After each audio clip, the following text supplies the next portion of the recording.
1944, better known as D-Day or Operation Overlord, occurred 75 years since, well, June 6, 2019 was its 75th year. To commemorate that, those who are in charge of any ceremonies at Normandy, namely the American Cemetery, thought that was quite special, and they did indeed have a special event to commemorate that.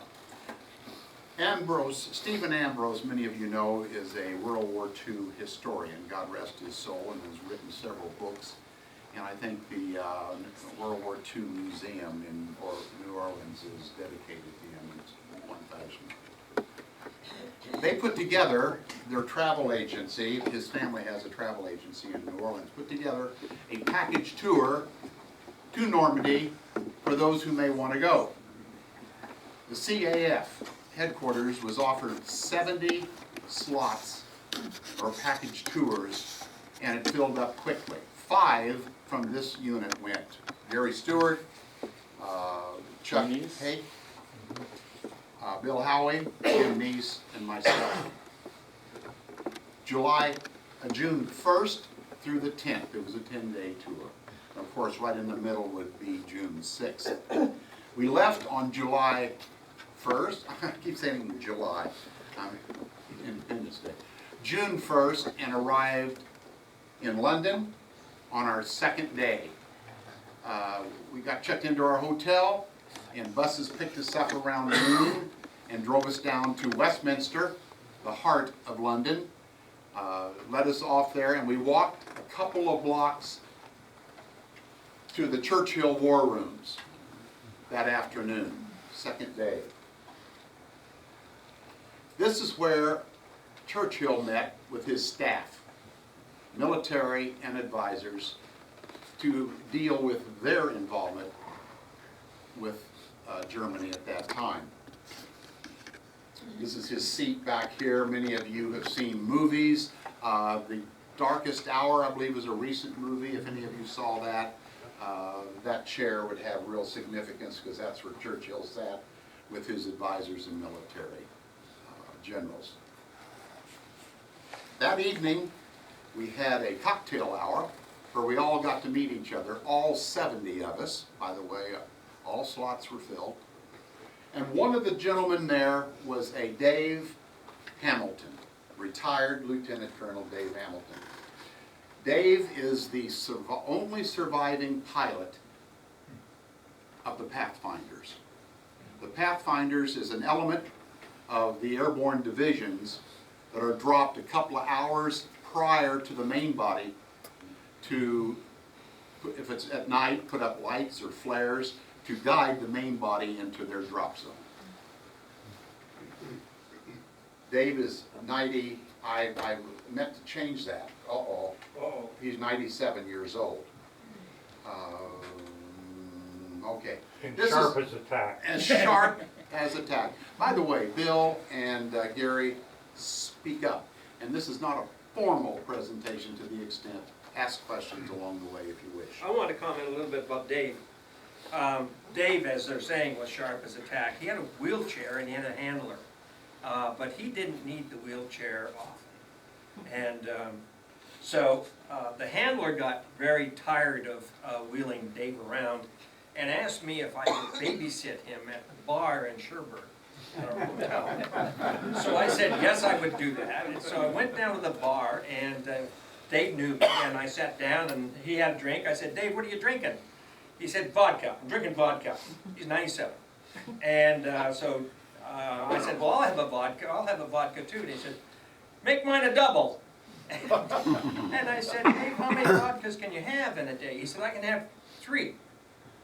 And he said, I said, 3 doubles? He said, "Yeah, and if the doctor changes his mind, I'm going to get a new doctor." I mean, he was a character. A real character. Yeah. This is Dave right here with his stick. I'll refer to a load of paratroopers in the C-47 as a stick. Any of you airborne folks out there know what that means. So these are the Pathfinders that were dropped in a little after midnight, June 6th. Dave told me here personally, he said I cranked my engines at 10:30 on the 5th, in the air about 11:15, 11:30, hovered for about an hour, and then went in and dropped my stick at Tsumeb. Many of you have heard that town, I'm sure. Where is Dave from? Right now he's living in, is it Texas? He's living in Atlanta. Atlanta, okay, Atlanta, but his, I don't remember. yeah, Atlanta, okay, Atlanta. While we were there, we took Dave out to his field at North Witham, England. Of course, he was a celebrity everywhere he went, people wanting his autograph. But this picture is a famous picture here, and that's Dave in the background, right there on his C-47. I'll let you answer that. Bill. Eisenhower, Patton, and Bradley, 5th of June, 1944. This is Dave right here, being briefed. We took him out to his airfield and we did a flyover of That's All Brother. And you can see right here he was rather moved by that. Day 3, we went to Duxford Airfield, which is about 25 miles northeast of London. That is where the Imperial or Royal Air Museum is located. There's both English and an American museum there. This is their B-17 here. I took this picture of a line of DC-3s and C-47s. They had 15 there to perform a flyover at the cemetery on June 6th. This is our aircraft, That's All Brother, and I think a lot of you have contributed to that. This is our group in front of That's All Brother, all 70 of us. This is the group here from the Heart of America wing. I wanted to take an interior of the airplane to impress upon you what a wonderful job we did in restoring that aircraft. As you may know, I think it was, what, $1.5 million to do so. We found it with weeds growing up around it, and I think it was in Oshkosh, Wisconsin, where we found it. I might add, for those who don't know, this aircraft, not one like it, but this aircraft led one of the airborne divisions on D-Day. It led the 800 planes. 800 planes. That went over on the morning of D-Day. This was the first plane. This was the first plane. Could someone help me? Did this carry 82nd or the 101st? Do we know? I think it was both. It started with the 82nd, then came back, picked up the 101st, and took them over. Help me with that, okay. Yeah. So it was the lead aircraft of all 800, but there were 2 airborne divisions that took to secure 2 towns. Okay. Well, 1 minute on the airplane, I walked up to see the airplane when it was in Duxford, and I walked up there and I thought, man, look at the instruments. They're World War II instruments. And I thought, you guys left Dallas and you crossed the Atlantic Ocean on those instruments? And I forget the pilot's name, but he said, let me show you something. So he went like that, and he pulled the fake panel off, and behind the fake panel was all the GP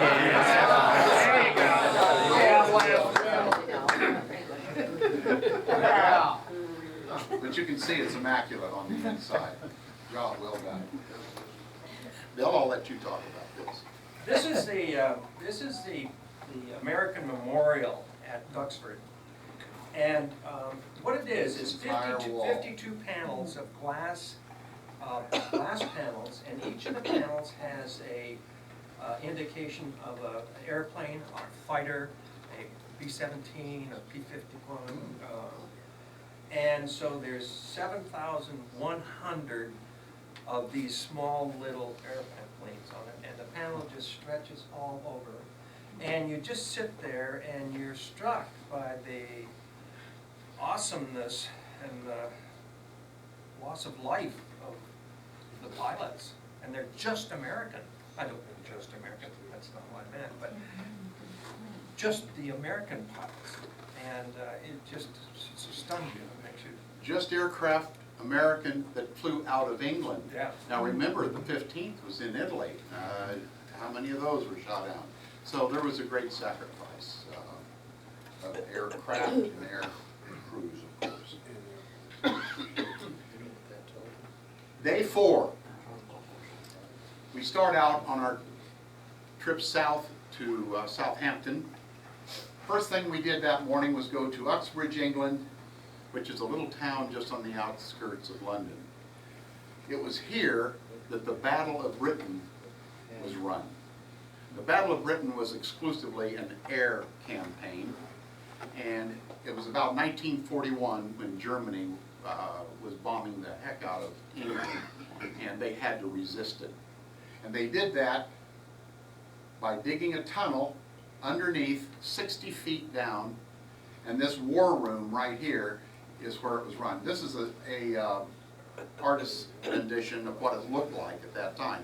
Anybody that's seen a World War II movie involving the Battle of Britain has seen this operation. Yes, you were going to say. Yeah, I was going to make a comment about that war room. It looks like it's something straight out of Bletchley Park. And Yeah. that's what they did. They controlled all the British Spitfires during All right. Great Well, Britain's greatest hours, and they were shoving all these planes around. Right. Because they actually had radar. The They British had were the first radar, people that had but it radar. wasn't sophisticated enough that it could really give them numbers, altitude, and I don't think those Heinkels had mode Cs on them for altitude determination. But good point. This is one of 4 of these air commands. Because this was in the southeast sector of England, right across the channel from France, this took the most heat. So this is probably the most active, and they use this as the best example of how this air command worked.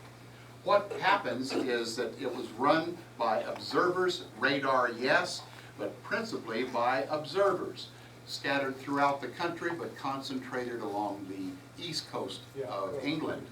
And they had binoculars, and they had devices that they could triangulate and determine approximate altitude. And of course, they would then get on the phone, not wireless, but on the phone, and call back to these gals here and tell them the type of aircraft, number of aircraft, and their direction and their altitude.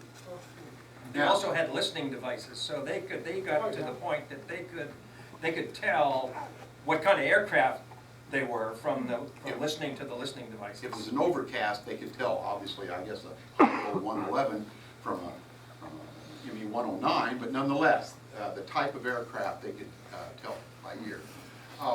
These ladies here then would transmit that information down.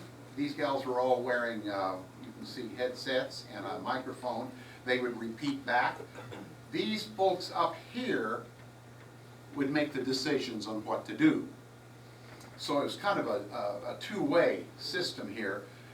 These are markers of the squadrons that were scrambled, representing British squadrons. These here with the yellow top were the enemy aircraft coming in as they were spotted. Top number is the number of aircraft, and the bottom number in red in both cases was the approximate altitude. Decisions such as, if you have 10 Heinkels coming over, you don't need 10 Spitfires to shoot them down. You may only need 5. If you had 10 Messerschmitts, you may need 10 Spitfires or Hurricanes to shoot them down. Why was that important? Fuel. Fuel was very scarce, and so you sent up, I don't want to say the minimum amount, but the minimum amount that is effective to meet the enemy. It was ingenious and how they ran this. Gary, you want to comment? Well, I just want to, and I know you won't be able to see it probably even on your monitor, but this second board over here was helping out the officers up here who were making the decisions. And each one of those lines White line. is a different airfield, and it's a series of just, all this is such basic electronics on it, but there's like 5 lights there that represent every airfield. When they call, and they call the airfield and say, you're on alert. They know that aircraft are coming in, they may be called upon on it. And then it goes to another, when the second light comes on, it means you need to you're at your airplane. So they all scramble the airplane. Don't start an airplane because fuel is so precious on it.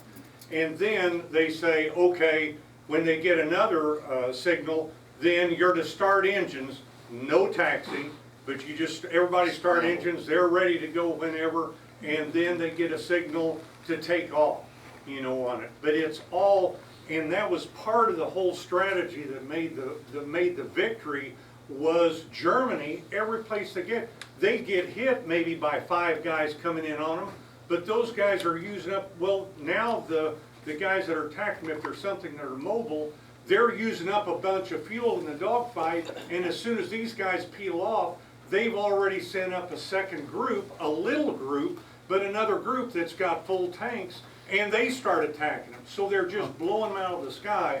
But by the end of this, England was out of airplanes. They were out, they were done. The next time the Germans came, they would overrun them. But the Germans screwed up. That was an important moment in this part. Churchill was there that day when Germany had said, okay, we're going to take out the Air Force, and they put everything up. And so Dowding was a the wing commander, and he'd never put everything up. He always had stuff in reserve. And so Churchill was there that day, and he turned to Dowding and said, what do we have in reserve? And Dowding said, we have no reserve. No reserve.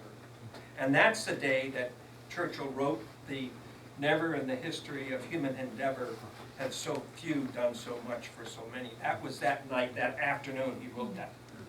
He was up here. From here we left, and about midday we arrived at Greenham Commons. This is where the 82nd and 101st Airborne C-47s took off. This is a famous picture here of Eisenhower talking to the Screaming Eagles 101st. You've all seen that. We are standing on the grass runway approximately where this picture was taken. Wow. Yeah, it was very moving. You can just imagine the sounds midnight or thereabouts, June 6th, 1944. Any comments, guys?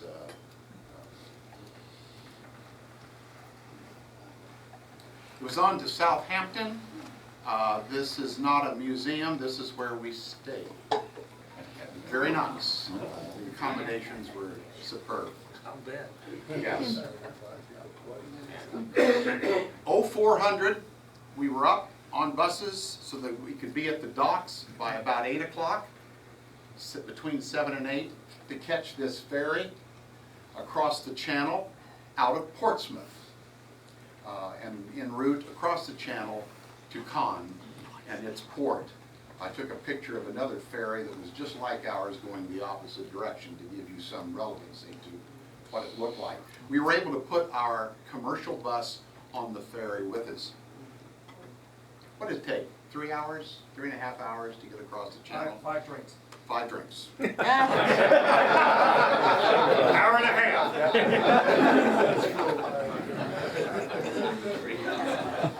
We had a ball.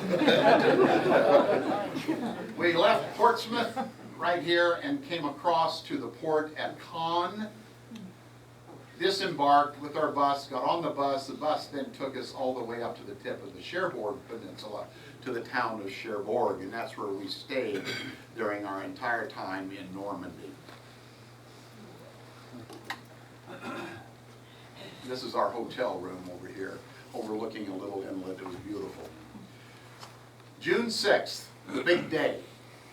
We board our buses early 100, I think it was around 7 o'clock, to head to the cemetery for the celebration. As we drove through Saint-Laurent-sur-Mer, which is the little town adjacent to the cemetery, that town, as well as all of them, they all had American flags. They do indeed, regardless of the reputation that some French have, I'll tell you for sure. In that part of the world, they think the world of Americans. I took this out of a bus, but this picture here is rather interesting. Can someone see something that's interesting about that picture? American flags above the French flag. Correct. Got it. Correct.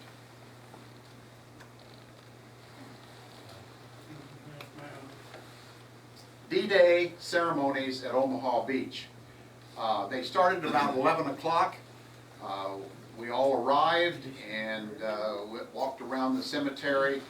There were 20,000 people there that day. You can imagine the security. We went through metal detectors, everything short of being actually patted down. But to get into this place, you can see that it was highly secured. The two presidents, Trump and Macron, were there with their wives, Bridget Macron and Melania.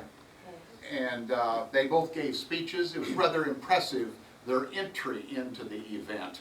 They were preceded by a couple of esprits, Marine, the Marines would know what an esprit is. Osprey? Osprey. Osprey, thank you. That's not Army. Osprey, that's Marine. Osprey, okay? Part of the dental equipment. And you've never seen one of those up close and heard them take off and land. It's very impressive, but they preceded these two presidents in. They walked over to the pavilion up here where they gave their speeches. We were about midway. We stood during the entire ceremony, and it was most impressive. After the ceremony, the two presidents and their wives went over and laid wreaths at unknown soldiers. I took this picture here. While that was going on, they did a flyover of the 15 DC-3s and C-47s. If you look at the lead aircraft up here, and the one just to its starboard right there, that's all brother. I guess there were some, I asked, why didn't it lead the pack? And someone just said one word, politics. So evidently someone who wrote that. Right after I took this picture, the four turned and faced the crowd and waved. I took pictures. They were bad pictures. But while that was happening, a young lady journalist asked if she could step in front of me because there was a rope that separated us from going over there, obviously. And I said, of course, you go ahead. She had a big lens and she was click, click, click, click, click. Well, after she was done, she thanked me and I said, well, but there is a price to it. Could you send me one of those pictures? Here's my card. Okay. Fully expecting her to go home because this would be front page French newspaper stuff, a picture like that. Around September, what would that be? 3 or 4 months later, I get this email, and there's the picture she sent. Those American soldiers on the left, or? No, wait, on the left. No, the middle picture on the top. No, that is a French, right here, Yeah. that is a French band, and across was an American band, and they exchanged songs. It was very impressive, and they would each play each other's national anthem. It was very nice. Bill, I'll let you explain this one. Well, the night before June 6th, June 5th, we were at our hotel, and some kind soul said that there was a flyover of That's All Brother and D-Day Doll, which were two of the CAF C-47s. So there's 6 places left in That's all, brother. D-Day Doll. Oh, okay. And so we flipped a coin amongst the 70 of us. So the gal from the CAF got up and said, oh, okay, anybody who wants to go, choose between head and tail. Put your hand on your head, and put your hand on your butt for tail. Okay, so I won. There was 6 of us won, I won. And so the next morning we get up, and that was with D-Day Doll. And we got a message that D-Day Doll was not going to take off and had mechanical. It was in con, and it was not going to take off and do the flyover. And I was, oh. And then we got a message saying that the That's All Brother pilot said, I'm going to fly to Cherbourg, and I'm going to pick both you groups up. So the group, the first group who was supposed to go went, and then I got to fly the second group. And we left Cherbourg, and we went all down the beach, off the beach, all the way to the end of the beaches. Then it came all the way back, and everybody had a view because we, did it twice. And this was a view of the American cemetery, and that's where the ceremony was. And the beaches, of And course. the beaches were in the background, right? And just to point out, it was a surprise to me, there were only about 20,000 people at the ceremony. We're all in that little red stripe where they have gone over the grass with basically plywood and built this platform down there. And we, as Ron said, we're about halfway there, but that's just down to kind of an aisle in the cemetery. And I'm sure within a few days afterwards, they had pulled those off. You probably would be hard pressed to see where 20,000 people had been. And the only other comment I'd like to make that was a real surprise to me is that this cemetery, the U.S. asked for ground to bury their dead, and you all know that. So that is U.S. ground there in France on it. But the surprise to me is the U.S. does not take care of those cemeteries. It is volunteers and the people of the countryside of France that take care of that, and it is immaculate like a golf course. The whole place, trimmed and everything on it. That is all the people of the countryside, and one of the people that have traveled there said, you've got to understand, it was my first trip to France, says the people of France love Americans on it. And every place we went, you go down, and of course this was a special time of year, but you will see more U.S. flags than you'll see French flags on it.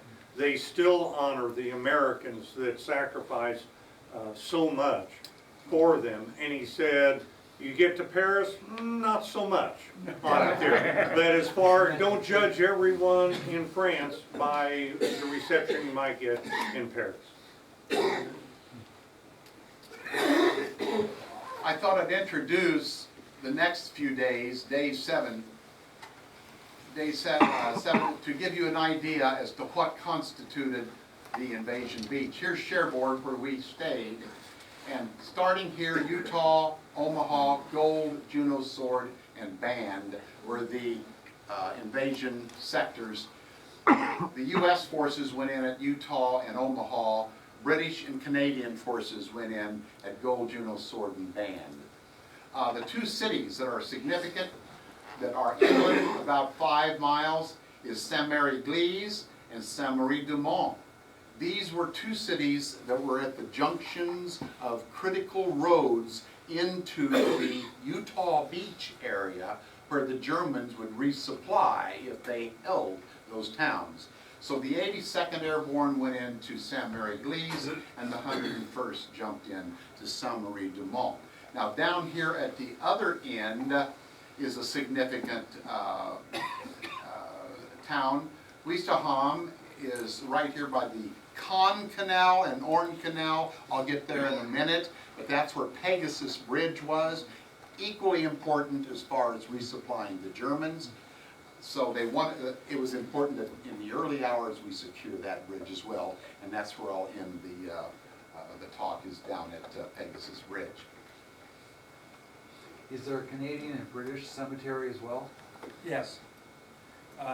England, because it fought so many wars forever, has a tradition of leaving its dead on the battlefield. So it's not normal for the British soldiers to come back to Britain when after they've been killed. Canadians were the same, because in 1940 Canada was a dominion of Canada, and so we did the same. I'm a Canadian. We did the same things. We left our dead there, and the same thing happened to the English and the Canadians. The French take care of. We own the property, and the French take care of the properties. There's also a German one there as well, just off the beach. that has two of their war There games. was. One of them is just a big mound that has Yeah. unknown bodies in it. And a lot of the German soldiers that were in there were just occupation troops. Some of them were impressed from the conquered territory to include a Korean who went all the way into the Russian army, captured by the Germans, then he was impressed into the German army. Ended up on Omaha Beach. Good story, good story, thanks, thanks. This is to show you where Dave Hamilton and his group went in. The 82nd Airborne is here, 101st. The 82nd jumped into Sainte-Marie-Église and the 101st into Sainte-Marie-du-Mont. Dave told me he took off at, he started his engines at 10 o'clock, 10:30, I beg your pardon, and wheeled up at about 11 o'clock on June 5th. He circled and then went out here on the other side of the peninsula, and they came in and dropped their Pathfinders. He told me about 4 miles west of Sainte-Marie-Église. And then it was about an hour and a half later that the main bodies of these airborne divisions then came in and dropped their folks. Any question? Yeah, I want to make a quick comment about the airborne division, because I'm an Army guy. You betcha. And they actually had a clicker. Yes, And I yes. actually have one, and it's dated June 6, 1944, and that's how they talk to each other. I've got one in One the click, case here two somewhere. clicks, yeah. you know what I mean? And Yes. that's how they communicated. Communicated. Because they were, you know, there was all Germans around there, so that they didn't talk, they just They clicked. were all issued clickers, and I've got one. I bought one down at the World War II Museum, and it's in the case, I think, Sitting over right there Yeah. with the There it is. B-17. Thank you, yes. Angleville-au-Plain was a town, our first one we went to when we started our tour of the invasion beaches. This is about 2 miles inland from the beach, and it was taken that day by members of the 101st. You see his, whoop, I go back one here, sorry. Right here, you see his patch. This picture was taken just outside this church at Angleville-au-Plain, and a lot of fighting took place there, German, civilian resistance, as well as American. The church, the Église, is a 13th century medieval church, and it was used as a hospital. And what made it famous, I might add, is its stained glass window.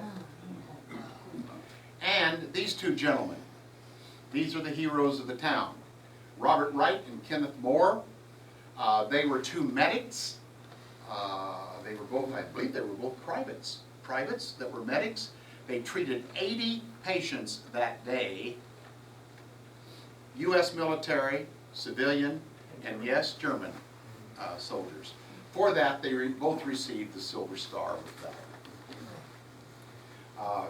Robert, by the way, this bench here, pew, still has blood stains on it from that event, and the civilians have preserved that for posterity. Robert Wright and Kenneth Moore survived the war. Robert Wright died in 2013 and asked that his remains be taken to and buried in the churchyard at Angleville-au-Plain. This is his grave. And this is Gary and I looking at the grave. A comment about it, you see the coins on the grave. Many of you may know what that is symbolic of. Traditionally, on military graves, you put a penny on the grave if you visited that grave. You put a nickel if you served as in boot camp and trained with that individual. A dime if you served in duty with that individual. And a quarter if you were with him when he died. There are some quarters on there, as you can see. So evidently, these are people that attended his funeral, apparently, in 2013. It was then on to Sainte-Marie-du-Mont. Any of you who watched the Band of Brothers, the series, this is the Easy Company of the Band of Brothers taken on D-Day, noonish, maybe afternoon, at Sainte-Marie-du-Mont. Easy Company, 506 Regiment, 101st Airborne Division, the Band of Brothers. I had Jim Neese take this picture of me in front of this very same statue that those guys are standing in. Look at the houses in the background. The houses in the background have the same window. And shutters? And yes, yeah, it's identical. 75 years ago. Everywhere, and I can't emphasize that enough, everywhere we went in all of the towns and places had reenactors. Bivouacking, vehicles by the thousands, everything from a quarter ton up to a tank. The reenactors come out of the walls when it comes to June 6th. These gentlemen here, I stepped up and I said, you know, you guys really look great. I said, I guess evidently your uniforms are all vintage, World War II. And there was silence. French. They're Italian.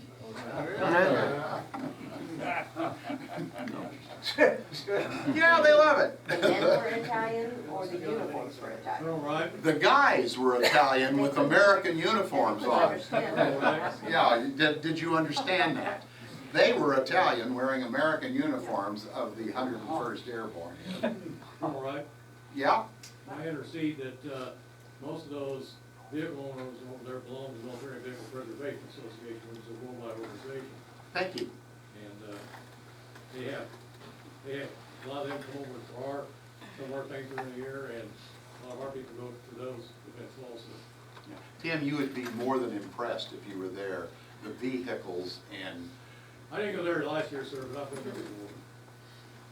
You couldn't get Jim Neese away from the Jeeps every time he saw a damn Jeep. He'd be crawling under the damn thing, looking and say, oh, this is 1941, whoop. Gary, I'll let you explain this slide. These are Gary's pictures.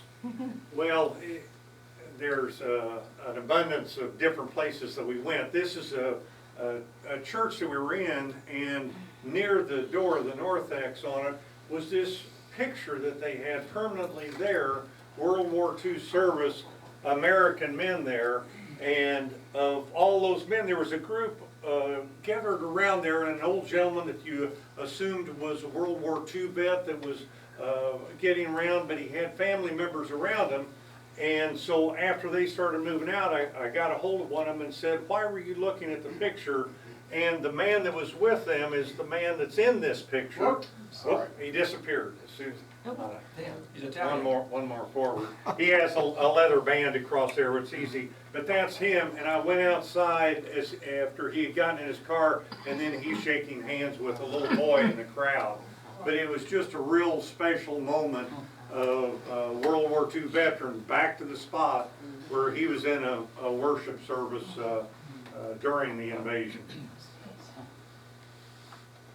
St. Mary Glees, very famous. If you've seen the movie Longest Day by Cornelius Ryan, St. Mary Glees is mentioned throughout the movie.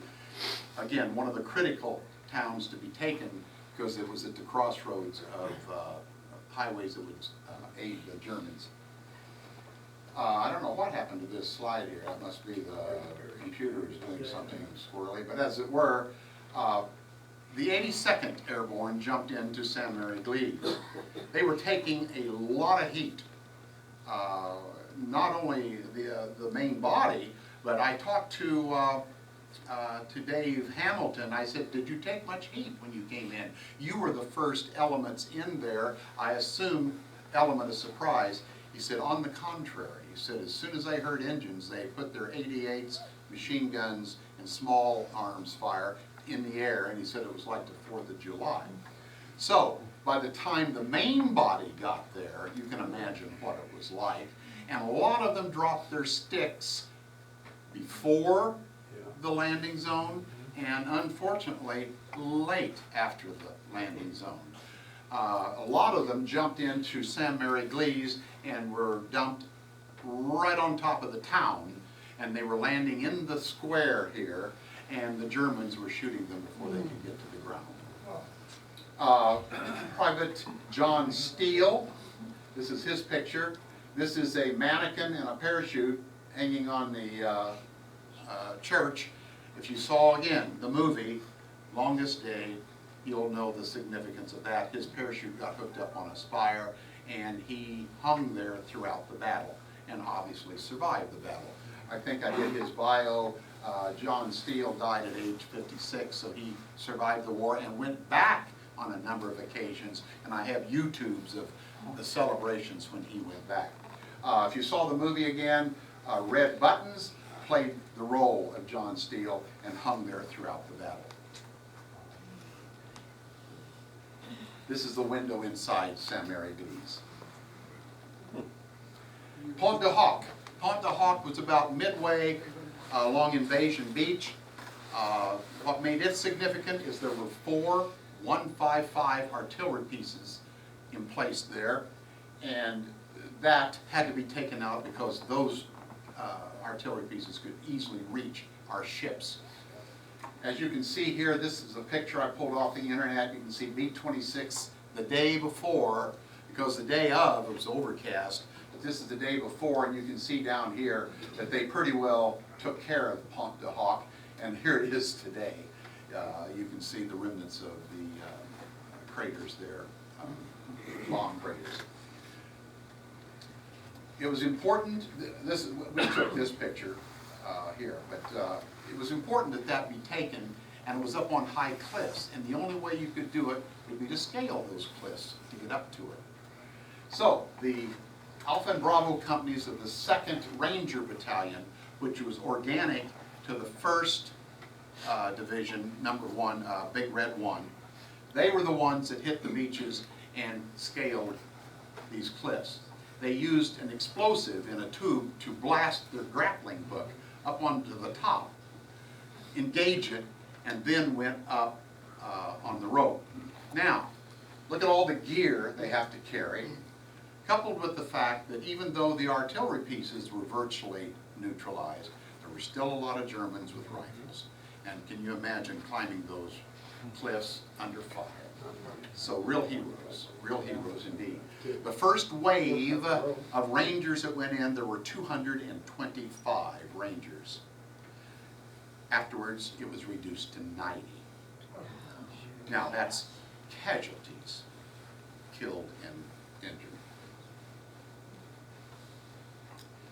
It was on then to, and for me, I think one of the more sobering visits during our trip to Normandy was at the village of Vivien, and this is right, Vivien is right here.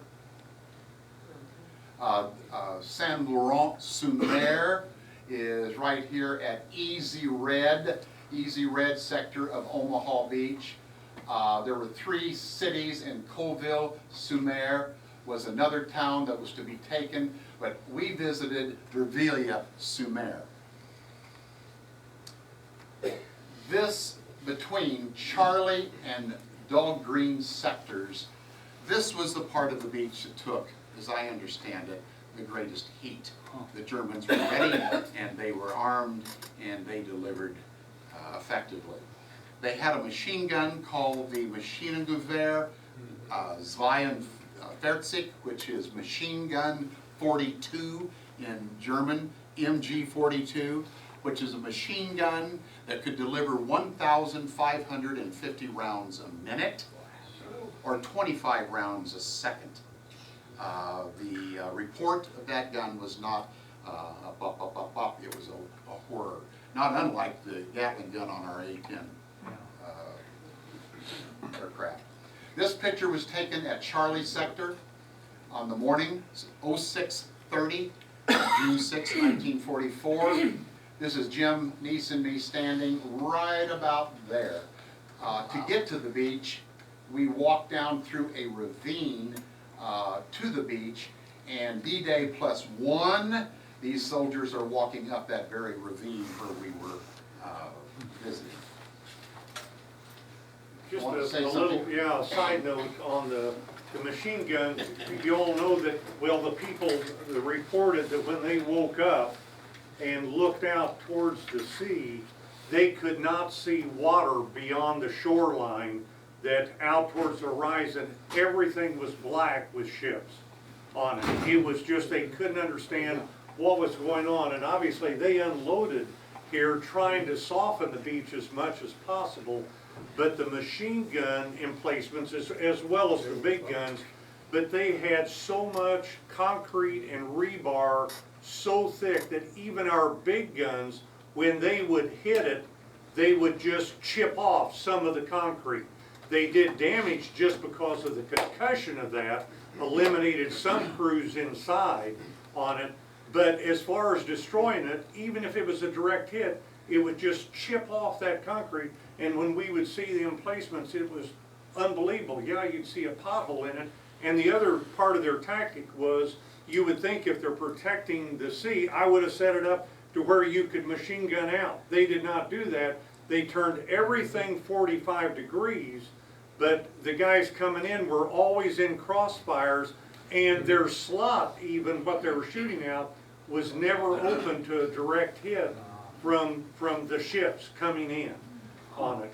The only other thing, so I don't interrupt you later on, strategically, the part that stuck in my mind, Utah and Omaha took the brunt of the casualties. It isn't just because they're Americans and we know about that. The topography for the other beaches was a comparative cakewalk. There was no bluff, there was no big hill. Once you get to the beach, you can see a little bit in the background, and where these guys are going, it's going up, and it's all mined except where they know the path is to get up and down. You can't go anyplace, it's all mined on it. So we took the brunt. So one of the questions in the tour was, how'd the Americans draw the short straw? And it was a very simple answer. It was not politics on it at all. Obviously, Eisenhower's in charge, and it wasn't like, well, our guys will take the toughest one type of deal. But if you think that here north of this is England, and as we send guys over, our troops come in on the west side of England. They shift the English troops for training, all this to come on. They're moving over, and the Canadians are moving over to other sides. They've got important beaches. They took casualties. I'm not taking away from that. But then when it comes to invade, our guys, our ships, our supplies are all on the western side. We're taking that corridor. And it comes true here, and we stay on the right-hand side throughout that invasion for then the ongoing months. And they have to, because we shoot different guns, different ammo, both in handguns, rifles, off of our Jeeps, tanks, everything. And it was just one of those aha moments for me. It's like, oh, makes sense. Sure. After the main party of our tour group left, I stayed for a moment, a couple of minutes, stood, looked out at the ocean and or the channel in this case, and stared at the cliffs, closed my eyes, and I tried to envision the sounds it must have been on 0630, June 6, 1944. Rifle fire, machine gun fire, the MG-42 sounds, mortars. We were delivering mortars as well as the Germans. The screams, the shouts. I was moved by it. I was moved, yes. Yeah, I got one quick comment too. A lot of American soldiers died there because they drowned. Drowned. They dropped the damn ramps out there, and they was 20 feet out in the water. Right. You know, I know American soldiers. He's normally carrying 125 pounds on That's him. right. If He they went got in straight water down. over their head, they drowned. Yeah. Yeah. It was the troops that landed here was the Virginia 29th Infantry Division National Right, Guard. right. There was three of them, three brigades, because I Three was in the brigades. National Guard. Maryland had a brigade, Maryland, Virginia yeah. had a brigade, and it was called the Battle of the Blue and the Gray. Right. Because I got a big picture of that when they went in on 1944. They were the first one of the three first units in. Right. It was the 29th Infantry Yeah. Division. Yeah. Yeah. Anyway, I can't say enough for this. This was, as I say, for me, one of the more sobering events. Gary and Chuck at Utah Beach, you want to comment on that? There's a lovely museum there if you ever get to Utah Beach, but the beaches itself is, you're looking at it. Anything you want to add to that, Gary? Yep. Arromanches-les-Bains. Arromanches-les-Bains is in the gold sectors, I believe, of the Invasion Beach. LSTs and Higgins boats could take their loads right up almost onto the sand. Some dumped them early, of course, but the idea was to get up close. Exactly. But they needed a harbor to deliver the heavy goods, the tanks, the trucks, the personnel, the supplies. And and by the way, Cherbourg and Caen were the only two ports that would take big ships. We had not secured those yet. So the British built their own harbor called a Mulberry Harbour. And what they did is they created these large concrete piers, put them on barges, floated them across, and sunk them about a half a mile offshore. And here are, right here, I'm believing from where we took this picture here, this would be these right here, the remnants of it. They're still there. This picture we took while we were there. And then they linked, if you're in the military, you know what an engineer Bailey bridge is. These are Bailey bridges hooked together, linked together with pontoons, and that created the causeways in from this harbor. And it was very effective. As you can see, it would handle tanks, personnel, trucks, and supplies. This was Mulberry Harbour Bravo. There was a Mulberry Harbour Alpha at Omaha Beach for the Americans. The British built it for us. The only problem is that the Americans' Mulberry Harbour was not anchored well to the bottom of the channel. And about 3 to 4 weeks later, a major storm came in and completely destroyed it. The British, however, evidently was better secured because they used this even after they secured Cherbourg and Caen harbors. They used this for up to 6 months after the invasion. This is just one of the gun emplacements at Arromanches-les-Bains. Our last day was June 9th, and as I mentioned earlier, Saint-Mary-Église, Saint-Marie-du-Mont, and down here at Ouistreham are these two canals with two bridges right here, two bridges. Pegasus Bridge at Benneville and a bridge across the Arne Canal, and those had to be secured in order to stop any German supplies. So that was the very first event of D-Day. British commandos launched Operation Deadstick. It was called Deadstick. Oh, by the way, I might add, British 3rd Infantry hit Sword beaches. They were to then marry up with the commandos who took the bridges by about noon or 2 o'clock that day, which they did do indeed.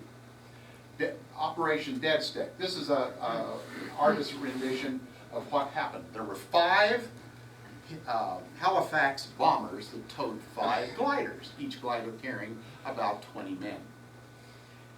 These did a managed crash landing, a dead stick landing, just a few meters from the bridge, right here. They were the nearest was 47 meters away from the bridge, in the dark. Yeah, and they Less than the width of a football field. Yeah. Yeah. Wow. Now, a question was asked of me, and I cannot answer it. How in the H did those glider guys find that spot right there at night? Well, the Halifax drew the attention of the Germans, and they thought the Halifax flew over and flew on. Little did they know that they were the gliders circling down that would land just a few meters from the bridge. They all dismounted from the gliders. One was broken up here, as you can see, and took the bridge within about, I think, some estimated 30 to 45 minutes. Only one commando was killed, and that was the first casualty of D-Day. 12/15, June 6th. This is an aerial view on D-Day of Pegasus Bridge. These are the gliders in the field. You can see how close it was. The Germans were surprised. I'm surprised. Once it was secured, of course, the bridge could be used for transportation as troops. If you saw the movie The Longest Day, Major John Howard is played by Richard Todd, and you can get a full appreciation of the battle that took place there. Effective and very brief, but they got it. This is the bridge today. I took this picture of the bridge today. They built a new bridge identical to Pegasus Bridge. As you can see, this is the old bridge, which is about a block away at a museum. It's a great museum, by the way. I walked out to the bridge and walked around it because I wanted to show the damage, bullet holes that were put in it on that event. We left here about noon and drove on to Paris.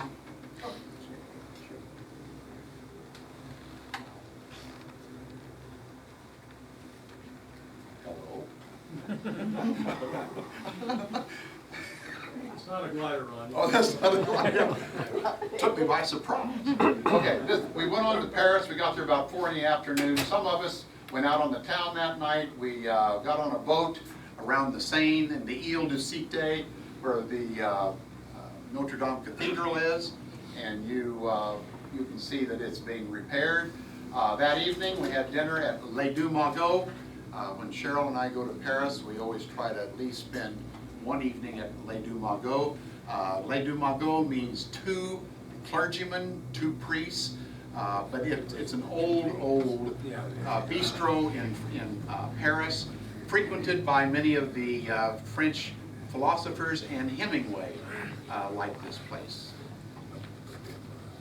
This is a view from our hotel room. You see we're about 2 blocks from the Eiffel Tower. I was quite impressed, and I thought, well, Cheryl, if we ever go back to Paris, this might be a nice place to stay. Very centrally located. So I went down to the desk, and I said, by the way, our room was quite small with 2 twin beds. Not 2 queens or 2 standards, 2 twin beds and a desk. And this is out our window. And so I went down and asked, what would that room cost? And they said, the young woman said it would be 750 euros. That's $800 a night. Wow.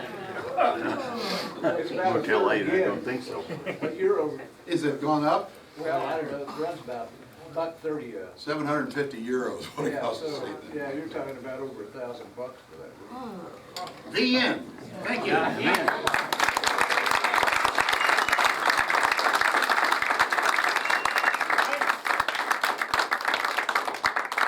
very much, Ron. Gary, Bill, Ron put together a fabulous presentation. He's had to work hours on that. I saw it the other day and I said, just shut up. I mean, he got it, he nailed it. So I have one question. I thought it was a great presentation. What was Dave Hamilton's answer when you asked him to speak at the wing? I'll get back to you. Is Dave Dyer still in charge of that? don't laugh. Don't laugh. I didn't, but I'll bet he, you talk about stories. I asked him, tell me about your trip. When he took off, he started his engines at 10:30. He then dropped his stick at about an hour, right after midnight. He said he then flew, and I asked him, did he take much heat? And of course you heard the answer he gave me. He said, I flew back and landed at my airfield. I taxied up and reached up to kill the engines, and my mag switches were blown away. And he said, most regrettably, I had to kill the engines with the mixture. A round had gone through the floor and taken out the mag switches. He would be a great speaker. Hey, Ron, Any other questions? is he a member? Commemorative Air Force member?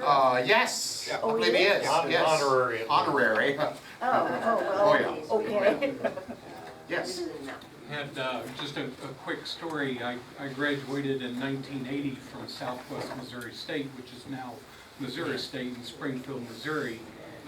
One of my business teachers was a gentleman named Ralph Manley, who was a member of the 101st that died this last year. He was right in front of Eisenhower before they went into battle, and you know, Eisenhower gave them their speech, good luck, and all that stuff. But Ralph, if you answered him correctly in class, he always flipped you a Eisenhower silver dollar. And he was very successful. He was a very successful businessman in Springfield, and supposedly gave away over $20,000 in his teaching career. But Good story. there's some good YouTubes on him if you. What's his name again? Ralph Manley. Manley? Ralph Manley. Manley. Manley, okay. I'm not familiar with dropping the stick. The stick is a group of paratroopers. Oh, okay. That's right. I tried to make that clear, but I Oh, evidently yeah, not catch real it. clear. Okay. You would have got it. All right. A stick. Any airborne people here? You know what a stick is? Squad. Squad. Usually Squad. in a C-47, you have like a squad. A squad of what? 18 to 20 Yes, sir. Ballpark.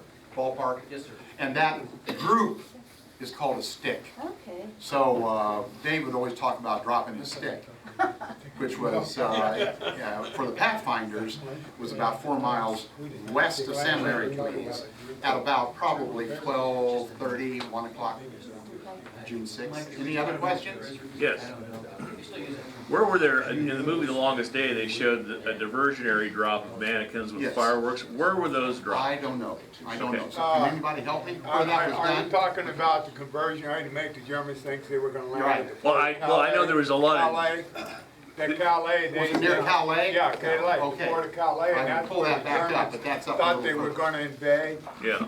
So they Okay. had the whole 24th Panzer Corps down there, the 25th Panzer Corps, and thank God for us, Hitler was asleep and he didn't want to Right. be woken He didn't up. want to be awake. So by the time they had landed, and he was furious, by the time they had secured the beach, you know, the 24th, 25th Corps was still in reserve down there, because they swore, it was so convincing. Even look at Patton, Patton made this whole dummy army out of balloons. Yeah. I'm talking And tanks, they I'm had talking firecrackers on their airplanes. feet, so as they would hit, the Yeah. firecracker would go Yeah. off, and they thought, Yeah. this is where it's happening, right here. How they done? And that's portrayed well in the movie Longest Day. Yeah. Oh, yeah, So that was at Calais. I Calais, learned Fort that. I Calais, didn't know that's that. where they Fort thought for Calais. sure that it was gonna be. Yes, How many miles basically from Omaha to Juneau?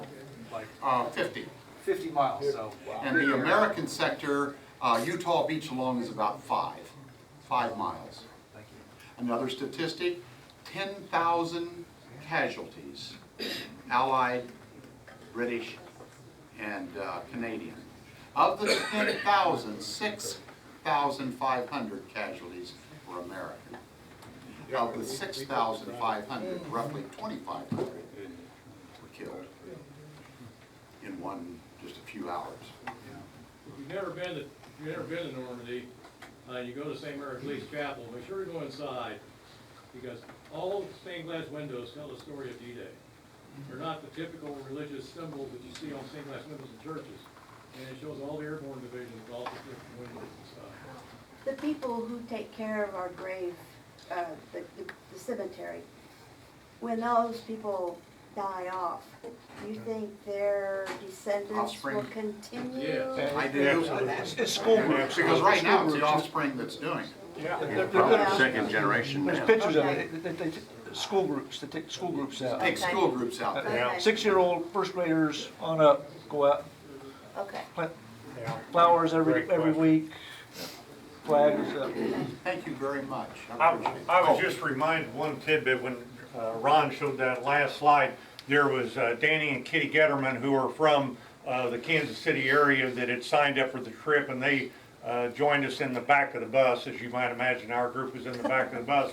But the other lady that was in that picture is an airline pilot on it, and after about day 2, She was one of us. she came back to the back of the bus, and part of her group from the Dallas area, Atlanta area, which had a big contingency there, said, "How come you keep going back to the bus?" And her reply was, "That's where all the fun is." So we represented the group well.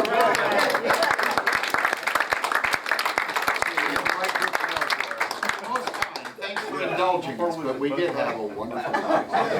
Thank you.